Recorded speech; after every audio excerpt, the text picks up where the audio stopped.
Kamusta sa lahat mga kaibigan? Si Webor ito. Ngayon ay ipapakita ko kung paano pabilisan ang pag-download sa Steam. Para dito, kailangan munang buksan ang Steam. Oo, malinaw naman. Tapos, pumunta sa settings. Pumunta sa downloads at tanggalin kung sakaling naka-on ang speed limit.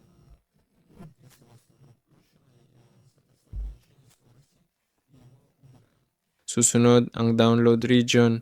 Sa parehong menu, piliin ang pinakamalapit na rehiyon sa inyo. Tingnan lang dito ang mga rehiyon. Sa akin, Lviv, ang pinakamalapit na rehiyon. Ganon. Pero pwede kayong pumili ng iba dito. Ganon. Tingnan nyo lang sa mapa. Dito, automatic na nakaset yan. Pero minsan, napipili ang malayong server at mabagal ang download dahil sa ping. Ganon. Pwede rin i-clear ang download cache, pero tandaan na kung may dina-download kayong laro ngayon, makaka-cancel ng proseso, kaya mag-ingat. Kung matagal mo nang dina-download ang laro, huwag mo na i-clear ang cache kasi magsisimula ka lang ulit mula sa umpisa. Pero pagkatapos mong matapos i-download, saka mo i-clear ang cache at aayusin nito ang ilang delay sa pag-download.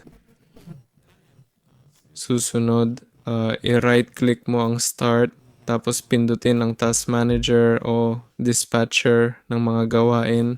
At meron tayong ganito, ang network. Yan. At i-filter mo yung mga apps na gumagamit ng internet at isara mo isa-isa. Karaniwan mga browser yan, mga download manager, gaming platforms tulad ng Epic Games, maaring Ubisoft din, oo, at isara mo sila. Ito yung performance, internet. Pwede mo ring tingnan dito yung mga proseso na kumakain ng maraming internet sa iyong computer, sa iyong network.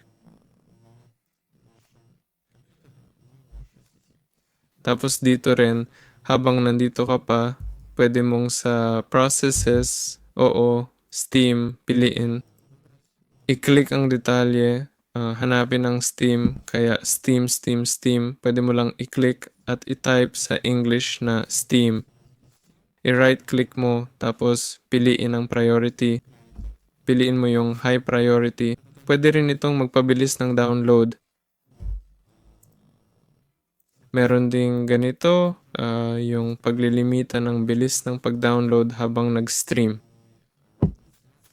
Dapat i-off din yan kasi, well, nakakasagabal sa pag-download.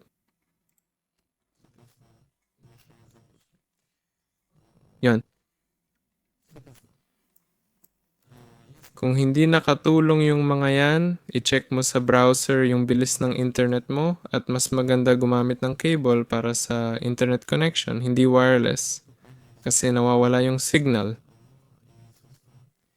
Diba? Yan. Para i-check ang bilis, i-type mo lang test, tapos punta ka sa site na yan, at i-check mo yung bilis. Yan lang. Si Weaver ito. Paalam sa lahat.